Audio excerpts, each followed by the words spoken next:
नमस्कार दोस्तों, स्वागत है आप सभी का। दोस्तों आज 14 अप्रैल 2019 रविवार का दिन है और आज बैंकों की तरफ से बड़ी खबर आई है। जी हां दोस्तों, सरकार की तरफ से बैंक धारकों के लिए एक बड़ी खबर आई है।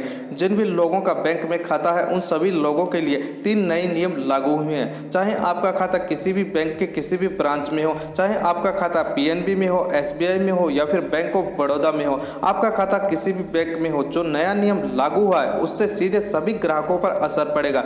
तो चलिए दोस्तों, आज हम आपको अपने इस वीडियो में बैंकों को लेकर जो बड़ी खबर आई है और जो नए नियम लागू हुए हैं उन सभी के बारे में बताने वाले हैं। साथ ही हम आपको बताएंगे आज की ताज़ा खबरें। तो वीडियो को दोस्तों ध्यान से और आखिर तक जरूर देखिएगा। चलिए दोस्तों, बताते हैं आपको आज की पहली बड़ी खबर। फेसबुक किंग बने पीएम मोदी, दुनिया के दिग्गज नेताओं को पीछे छोड़ बने हैं नंबर 1। जी हां दोस्तों, दुनिया के दिग्गज नेता जहां अपने फेसबुक पेज को प्रमोट करने के लिए अपनी जेबें ढीली कर रहे हैं, वहीं भारतीय प्रधानमंत्री नरेंद्र मोदी बिना ऐसा कोई उपक्रम किए हुए सोशल मीडिया वेबसाइट पर किंग बन गए हैं। 2019 वर्ल्ड लीडर ऑन फेसबुक की रिपोर्ट के अनुसार मोदी के निजी फेसबुक पेज पर 4.30 करोड़ लाइक्स हैं, जबकि उनके आधिकारिक पेज पर करीब 1.37 करोड़ लाइक हैं। बता दें कि प्रधानमंत्री मोदी केवल फेसबुक पर ही नहीं बल्कि ट्विटर, इंस्टाग्राम, यूट्यूब पर भी काफ़ी फेमस है। और जहां ट्विटर पर 4 करोड़ और 70 लाख फॉलोअर्स हैं, तो वहीं इंस्टाग्राम पर 19.9 मिलियन फॉलोअर्स के साथ लोकप्रिय राजनेता बने हुए हैं। प्रधानमंत्री नरेंद्र मोदी के बाद दूसरा नंबर आता है अमेरिका के राष्ट्रपति डोनाल्ड ट्रंप का। चलिए दोस्तों, जानते हैं आज की अगली बड़ी खबर अपडेट।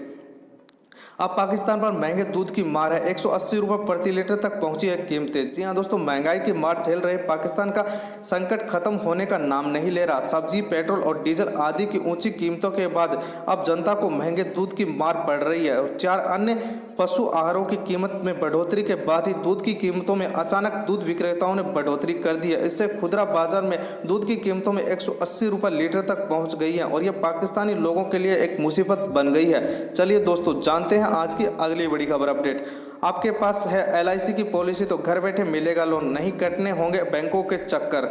जी हां दोस्तों, अगर आपके पास भी भारतीय जीवन बीमा निगम यानी कि एलआईसी की पॉलिसी और अचानक पैसों की आपको जरूरत पड़ जाती है तो आपको परेशान होने की कोई जरूरत नहीं है, क्योंकि एलआईसी आपकी हर जरूरत को पूरा करती है। यानी आपका ऑनलाइन ही लोन अप्लाई एलआईसी के द्वारा कर सकते हैं, जिसमें आपको आसानी से लोन भी मिल जाएगा और आप चाहें तो अपनी ईएमआई भी चुकाने की जरूरत नहीं होगी। पॉलिसी मैच्योर होने पर लोन के पैसे काट लिए जाएंगे। आपको पैसे एलआईसी के लोन ले सकते हैं और आपके मैच्योर होने पर आपकी जो एलआईसी पॉलिसी है उससे आपको पैसे काट लिए जाएंगे। यानी आपको जब भी जरूरत पड़े तो आप एलआईसी से लोन ले सकते हैं और आपको उसके पैसे चुकाने की जरूरत नहीं होगी, क्योंकि आपकी एलआईसी जो है मैच्योर होने पर एलआईसी खुद उसमें से पैसा काट लेगी। चलिए दोस्तों, जानते हैं आज की अगली बड़ी खबर अपडेट।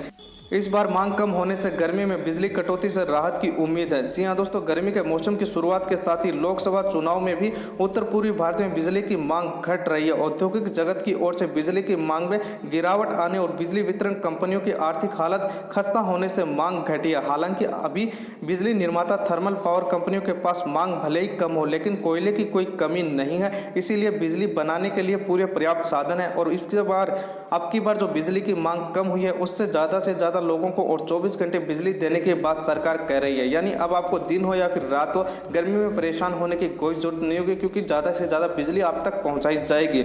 चलिए दोस्तों, जानते हैं आज की अगली बड़ी खबर अपडेट। आप भी हैं जियो यूजर्स तो आपके लिए भी 100 रुपये से भी कम में 3 प्लान है, मिलेगा सब कुछ फ्री। जी हां दोस्तों, रिलायंस जियो ने अपने ग्राहकों को लुभाने के लिए तथा एक से बढ़कर एक प्लान लॉन्च कर रही है। अगर आप भी कम कीमत वाला प्लान लेना चाहते हैं तो जियो की तरफ से 100 रुपये से भी कम वाले इन प्लान के बारे में आपको जरूर जान लेना चाहिए। तो चलिए दोस्तों, आपको बताते हैं 100 रुपये से भी कम कीमत वाले इन प्लान के बारे में, जिनमें आपको अनलिमिटेड कॉलिंग, इंटरनेट और मैसेज की सुविधा जो है वो जियो द्वारा दी जा रही है।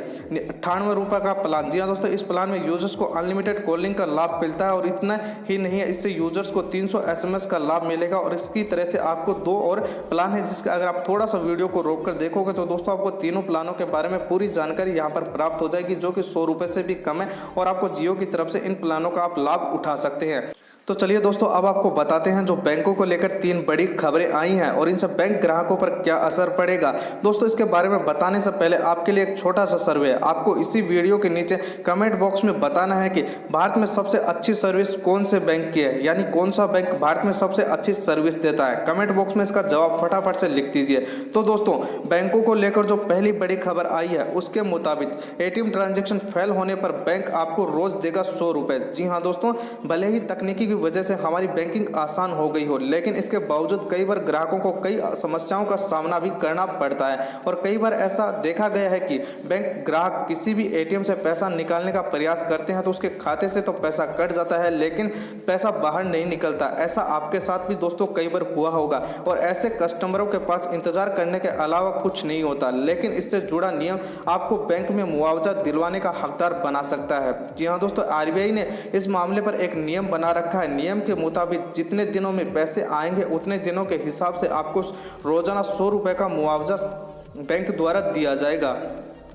आपको क्या करना चाहिए? जी हाँ दोस्तों, इस बैंक ग्राहकों के तौर पर आपको अपना डेबिट कार्ड जारी करने वाले बैंक के पास इसकी शिकायत करनी चाहिए। आपका ट्रांजैक्शन चाहे किसी भी बैंक के एटीएम से फेल हुआ हो, दूसरे बैंक के एटीएम से फेल हुआ, तब भी आपको अपने बैंक में जाकर आपको पैसा वापस मांगने की शिकायत करनी चाहिए। साथ ही आपको मुआवजा भी उसके द्वारा दिया जाएगा। क्या आपको करना होगा? बैंक से पेनल्टी पाने के लिए अपने ट्रांजैक्शन फेल हो जाता है तो 30 दिन के भीतर आपको शिकायत करना जरूरी होता है। आपको ट्रांजैक्शन की पर्ची या अकाउंट स्टेटमेंट के साथ अपनी शिकायत दर्ज करवानी होती है। आपको बैंक से अधिक कर्मचारियों को अपने एटीएम कार्ड का डिटेल भी देना होगा। अगर आपको 7 दिन के भीतर आपका पैसा नहीं मिलता है तो आपको फॉर्म नंबर 5 जो है वो भरना होगा। जिस दिन आप ये फॉर्म भरते हैं उसी दिन से आपको पेनल्टी जो है वो चालू कर दी जाती है और हर दिन आपको 100 रुपए की पेनल्टी के तौर पर दिए जाएंगे जब तक आपका जो फेल हुआ ट्रांजेक्शन का पैसा वो आपके खाते में नहीं आएगा। आरबीआई ने ऐसा नियम हर बैंक के लिए बना रखा है, चाहे आपका बैंक कोई सा भी हो और आपका किसी भी बैंक से अगर आपने ट्रांजैक्शन किया और आपका ट्रांजैक्शन फेल होता है, अगर आप इसकी शिकायत बैंक में करते हो तो आपको हर रोज 100 रुपए के हिसाब से जो पेनल्टी है वो दी जाएगी।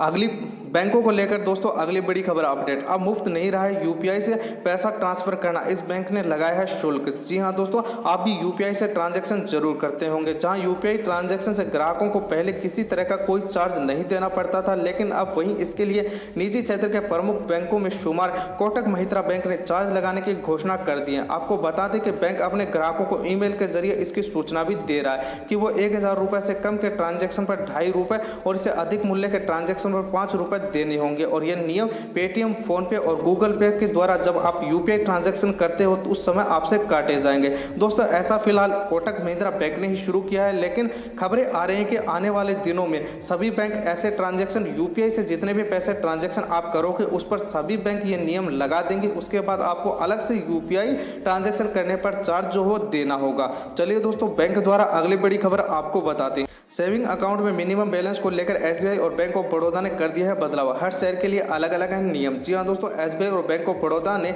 सेविंग अकाउंट में तथा मिनिमम बैलेंस को लेकर तथा नियम में बदलाव कर दिया है। अब आपको सेविंग अकाउंट में मिनिमम बैलेंस की राशि इस बात पर निर्भर करेगी कि आप किस शहर में रहते हो और आप जहाँ रहते हो वहाँ तथा इलाका शहरी है या फिर ग्रामीण है। बैंकों ने नियम के मुताबिक सेविंग अकाउंट में एक मिनिमम बैलेंस रखना पड़ता है, नहीं तो आपको बैंक द्वारा पेनल्टी लगाई जाती है। और महीने के हर दिन आपको सेविंग अकाउंट में कितनी राशि थी इस आधार पर मिनिमम बैलेंस का औसत निकाला जाता है, जिसके आधार पर आपको बैंक द्वारा पेनल्टी चार्ज की जाती है। मेट्रो शहरों में आपको खाते में कम से कम 3000 रुपये होने चाहिए। जी हाँ दोस्तों, एसबीआई ने मेट्रो में शामिल शहरों के लिए अलग से और अन्य शहरों में अलग से और वहीं आपको ग्रामीण इलाकों में अलग से राशि बैंक में रखने के नियम बनाए हैं। यानी कि अगर आपका खाता एक मेट्रो शहर में है तो आपको कम से कम 3000 रुपये आपके खाते में रखने होंगे। वहीं अन्य शहरों के लिए ये शुल्क है वो 2000 रुपये रखा गया। और वहीं अगर आपका ग्रामीण इलाके की बैंक शाखा में खाता है तो आपको सेविंग अकाउंट में केवल 1000 रुपये रखने होंगे। और दोस्तों, इसकी जो डिटेल है और अधिक आप अपनी स्क्रीन पर देख सकते हो कि इसमें क्या क्या डिटेल है। आप थोड़ा सा वीडियो रोककर और भी देख सकते हो। चलिए दोस्तों,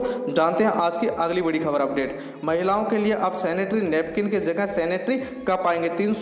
रुपए में 8 साल के लिए टेंशन फ्री। जी हाँ दोस्तों, हमारी महिलाओं के लिए, माताओं के लिए और बहनों के लिए एक बहुत ही अच्छी खबर आई है कि महिलाओं के लिए बड़े बदलाव की तैयारी चल रही है। अब बाजार में महिलाओं के लिए तथा सैनिटरी नैपकिन के जगह पर सैनिटरी कप बाजार में उपलब्ध हो चले हैं। माना जा रहा है कि सैनिटरी से कचरे की मात्रा काफ़ी बढ़ गई और यह पर्यावरण के लिए भी अनुकूल नहीं होता है। और द क्लीन इंडिया जर्नल के मुताबिक भारत में सालाना 43.4 करोड़ सैनिटरी नैपकिन का इस्तेमाल होता है। इसके सालाना 9000 टन का कचरा उपलब्ध हो जाता है।